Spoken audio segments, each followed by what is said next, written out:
మన భారతదేశంలో చాలామంది పేదవారు ఉంటారు. అన్ని దేశాల్లో ఉంటారండి పేదవారు. అయితే మన భారతదేశంలో ప్రతి చోట్ల, ప్రతి వీధిలో, ప్రతి సిగ్నల్ లైట్స్ దగ్గర, ఆ జంక్షన్స్లో పేదవాళ్ళు వచ్చి అడుక్కుంటూ ఉంటారు. కొన్ని చోట్ల కార్ల దగ్గరికి వచ్చి, బైకుల దగ్గరికి వచ్చి డైరెక్ట్ అడుగుతుంటారు, ఇళ్ళకు వస్తూ ఉంటారు. కానీ నార్వేలో ఎలా అంటే అడుక్కునే వాళ్ళు రెస్టారెంట్స్కి వెళ్తూ ఉంటారు. లేదా కొన్ని నార్వే ఒకటే కాదు, ఈ కల్చర్ అనేది కొన్ని వెస్ట్రన్ కంట్రీస్లో ఇది బాగా స్ప్రెడ్ అయిందనమాట. దీని గురించి నేను మీకు వివరిస్తాను. నార్వేలో ఒక రెస్టారెంట్లో ఒక లేడీ కౌంటర్ దగ్గరికి వచ్చి 5 కాఫీ అని ఆర్డర్ చేస్తుంది, బట్ 2 సస్పెండెడ్ అని చెప్తుంది. 5 కాఫీకి డబ్బులు పే చేస్తుంది, 3 కాఫీ తీసుకెళ్ళి వాళ్ళ కుటుంబ సభ్యులతో కూర్చొని తాగుతుంది. ఈ 2 కాఫీ సస్పెండెడ్ ఏంటి నేను మీకు మళ్ళీ చెప్తాను.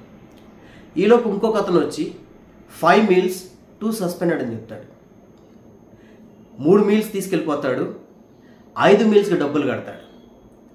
ఈ 2 సస్పెండెడ్ మీల్స్ దేనికి, అది కూడా మీకు అర్థమవుతుంది. సో కాసేపటి తర్వాత చిరిగిపోయిన బట్టలతో ఒక పేదవాడు రెస్టారెంట్కి వచ్చి ఎనీ సస్పెండెడ్ కాఫీ అని అడుగుతాడు.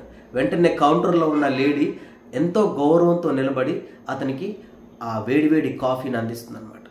ఆ కాసేపటి తర్వాత చీకిపోయిన జుట్టుతో ఇంకొక అతను వస్తారు, ఇంకొక బెగ్గర్ వస్తారన్నమాట లోపలికి.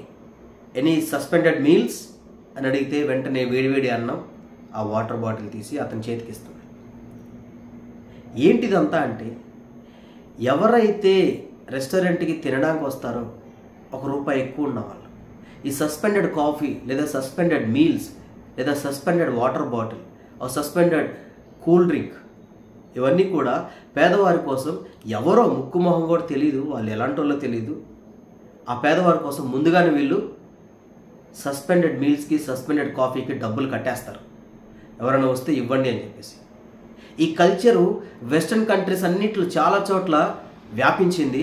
మన ఇండియాలో కూడా ఇలాంటి కల్చర్ అనేది వ్యాపిస్తుంటే చాలా బాగుంటుంది. వేడివేడి కాఫీ, మంచి హెల్దీ ఫుడ్, హెల్దీ మీల్స్ వాళ్ళకు అందుతాయి. బాగుంది కదా.